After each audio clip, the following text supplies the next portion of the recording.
Welcome to Tripura Info News Update. আমাদের কাজ প্রধানত যারা দুস্থ বৃদ্ধ বৃদ্ধা এবং যখন এই বন্যা আসলো তখন আমরা চিন্তা করলাম করোনার সময়ও আমরা অনেক কয়েক হাজার লোক বিশাল কাজের বর্ণনা আমরা এখন এত কিছু বলা সম্ভব নয়। আপনাদের আপ্যায়ন করছি। বিধানসভার মধ্যে আমরা বলেছি কোন কোন ডিপার্টমেন্ট আমরা কত টাকা দিয়েছি, তো সেইগুলো কিন্তু আমরা করতে পেরেছি এবং আমরা কিন্তু এই দুর্যোগপূর্ণ পরিবেশটাকে আমরা ওভারকাম করতে পেরেছি। এটা তো গেল প্রাকৃতিক দুর্যোগ, তাছাড়াও কিন্তু দেখুন দুর্যোগের তো অনেক রকম হয়। আপনারা নিশ্চয়ই মনে, আমাদের সরকার যখনই আমরা 3-4 দিনের মধ্যে আমরা এই যে প্রাকৃতিক দুর্যোগ হয়েছে সেটা কিন্তু আমরা আমাদের স্থিতিশীল টু সাম এক্সটেন্ট আমরা করতে পেরেছি। তারপরেও আপনারা দেখুন যখন মণিপুরের এক্সট্রিম যখন কন্ডিশন আপনাদের মনে আছে, এটাও কিন্তু একটা দুর্যোগের মতোই বলা যায় যে আমাদের স্টুডেন্টরা, আমাদের ছেলেমেয়েরা প্রায় 250 মতো স্টুডেন্ট ওরা আটকে পড়েছিল। তাদের গার্জিয়ানরা আমাদের কাছে এসেছিল, আমার কাছে এসছে, বলে আমাদের ছেলে মেয়েদের বাঁচান, কারণ এখানে না আছে খাওয়া দাওয়ার অবস্থা, মানে সাংঘাতিক অবস্থা, আপনারা সবাই জানেন। সেই জায়গায় আমি ডাবল ইঞ্জিন সরকারের কত সুবিধে দেখুন। আমি যখন এভিয়েশন মিনিস্টারের সাথে কথা বললাম, উনি সাথে সাথে রাত্রি 12টার সময় ফ্লাইট দিয়েছেন এবং সেই রাত্রি 12টার ফ্লাইট এবং সকালবেলার ফ্লাইট মিলিয়ে আমরা প্রায় 250-র উপরে স্টুডেন্টদের অক্ষত অবস্থায় তাদেরকে আমরা ত্রিপুরাতে নিয়ে আসি এবং সম্পূর্ণ আমাদের রাজ্য সরকারের নিজ খরচে আমরা কিন্তু সেটা আমরা করতে পেরেছি। তো এটাও কিন্তু একটা দুর্যোগ, এটা আমার মতে আর কি মানে মনে হয় এই ধরনের অবস্থার মধ্যে আমরা কি করে মানুষের যখন সমস্যা হবে সমস্যার কাছে হাত বাড়িয়ে দেওয়াটাই হচ্ছে ইম্পর্টেন্ট। ত্রিপুরার যদি কথা বলি, আপনারা জানেন যে এখানে কিছুদিন আগে ঘণ্টা তুষার মধ্যে একটা বিরাট ঘটনা হয়েছিল, দাঙ্গা লাগাবার উপক্রম হয়েছিল। সেখানেও কিন্তু আমরা ইমিডিয়েটলি সেখানে গেছি, বিভিন্নভাবে আর্থিকভাবে সাহায্য করেছি, নিজেও আমি সেখানে গেছি। তো সেখানেও কিন্তু আমরা এই যে দুর্যোগ অবস্থা দাঁড়ায় সাথে সাথে আমরা অ্যাড্রেস করি। কুমারঘাটের ঘটনা আপনারা জানেন, যখন সেখানে যে রথযাত্রায় মানে সেখানে বিদ্যুৎ পৃষ্ঠ হয়ে অনেক লোক মারা গেছে সবাই জানেন। আমি রাত্রির বেলায় রাতে যখনই খবর পেলাম সেই দিনই আমি ট্রেনে করে সেখানে আমি পৌঁছে গেছি।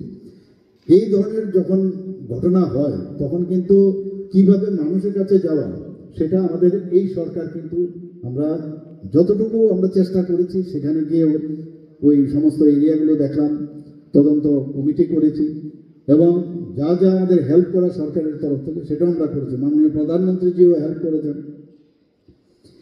কিছুদিন আগে আপনারা দেখেছেন কুর্তি কদম তোলা, সেখানেও একটা আমি বলবো যে নর্মাল সিচুয়েশন করা হয়েছে। বাংলাদেশের বর্তমান পরিস্থিতির কারণে সেখানেও এই ধরনের একটা মানে অস্বাভাবিক পরিস্থিতি ঘটনার চেষ্টা করেছে।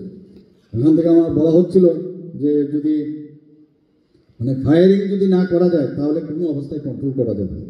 আমি বললাম যে একটু ধৈর্য ধরুন, আপনারা ধৈর্য ধরুন, একদম এটা তো লাস্ট মানে অবস্থা, সেই জায়গার মধ্যে আপনারা একটু চেষ্টা করুন। তো শেষ পর্যন্ত হাওয়ার মধ্যে ফায়ার করার পরে মানে কোনো সমস্যা হয়নি, ওই কন্ট্রোল করা গেল। একজন মারা গেছে, সে ড্রেনের মধ্যে পড়ে গেছিল, সে যখন ভেঙে যাচ্ছিল ড্রেনে পড়ে একটা সে পেছন দিক দিয়ে একটা লোহার মতো কি ঢুকে গেছিল, পোস্টমর্টমে সেটা বলেছে। তো সেইভাবে আমরা এর মধ্যে জিরানি কিন্তু এই ধরনের যারা কবি মিশনের মতো যারা স্বেচ্ছাসেবী সংগঠন, তাদের মতো সংগঠন তারাও কিন্তু আমাদের সাথে কাঁধে কাঁধ মিলিয়ে এই যে নিস্তার পাওয়ার যে বিষয় এই বিপর্যয় সেটা কিন্তু ওনারা কাজ করেছেন। এর জন্য আমার গভর্নমেন্টের তরফ থেকে ব্যক্তিগত তরফ থেকে ওনাদেরকে আমি ধন্যবাদ দিতে চাই। গত বছর এই যে আমেরিকার ইন্ডিয়ান ফাউন্ডেশন ওনারাও অভয় মিশনের সাথে যুক্ত। আমরা সবাই জানি যে এই প্রায় 5600 যে ক্ষতিগ্রস্ত পরিবার বিভিন্ন ত্রাণ সামগ্রী বিতরণ উদ্দেশ্যে ওনারা এই অভয় মিশন এবং আমেরিকার ইন্ডিয়ান ফাউন্ডেশনে ওরা নিজেরা কিন্তু ওই হেল্প করেছেন প্রায় 5600 ক্ষতিগ্রস্ত পরিবারকে। এখানে বিস্তারিত আলোচনা হয়েছে যে বন্যাত্তরের পরে কি কি করা উচিত, ত্রাণ সামগ্রীর লিস্ট উনি এখানে আমাদের সামনে রেখেছেন। তো আমাদের কেন্দ্রীয় সরকারও আমাদের হেল্প করেছেন, এখান থেকে এয়ারফোর্স থেকে শুরু করে এয়ারফোর্সের যারা ছিলেন তাদের এনডিআরএফ, এসডিআরএফ সবাই মিলে, আপদা মিত্র এবং ভলেন্টিয়ার যারা আছে সবাই মিলে কিন্তু কাজ করেছে। এবং আমার সত্যিই এক এক সময় অবাক লাগে, বিপদের সময়ে আমাদের ত্রিপুরার যেভাবে আমি দেখলাম মানুষ মুখ্যমন্ত্রীর ত্রাণ তহবিলে মানে সাহায্যের হাত বাড়িয়ে দিয়েছে, আপনারা সবাই দেখেছেন কিভাবে মানুষ চলে এসছে। এটা কিন্তু একটা আমার মনে হয় যে একটা এক্সাম্পল হয়ে থাকবে আগামী দিনে। ওই ছোটো ছোটো বাচ্চার থেকে আরম্ভ করে স্কুল কলেজের যারা স্টুডেন্ট তারা এসছে, বিভিন্ন স্বেচ্ছাসেবী সংগঠন এসছে, যারা কর্মচারীরা আছেন তারা এসছে, বিভিন্ন স্তরে কলেজের থেকে এসছে, বিভিন্ন যে ক্লাব তারাও এসছে, বিজনেস কমিউনিটি সমস্ত স্তরের লোক কিন্তু যারা পেনশনার তাদেরকেও আমি দেখেছি হাত বাড়িয়ে দিয়েছে। ত্রিপুরাতে আমরা জানি প্রায় 12টার মতো নদী আছে, এর মধ্যে এইবারের বন্যায় 11টা, একটা বাদ দিয়ে জুড়ি নদী যদি বাদ দেওয়া যায় প্রায় বাকি 11টি নদী কিন্তু বিপদসীমার উপরে অতিক্রম করেছে। এবং তার মধ্যে প্রায় 6টি সর্বোচ্চ বন্যায় যে জলস্তরের যে রেকর্ড আমাদের ত্রিপুরাতে এখন পর্যন্ত হয়েছে, তার মধ্যে সবচেয়ে বেশিটা ওই 6টা নদীর মধ্যে বেশি যে জলস্তর অনেক উপরে গেছে।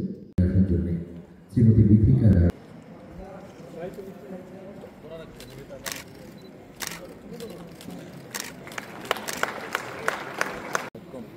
সবার কাছ থেকে জুড়ে করতালি আশা করব।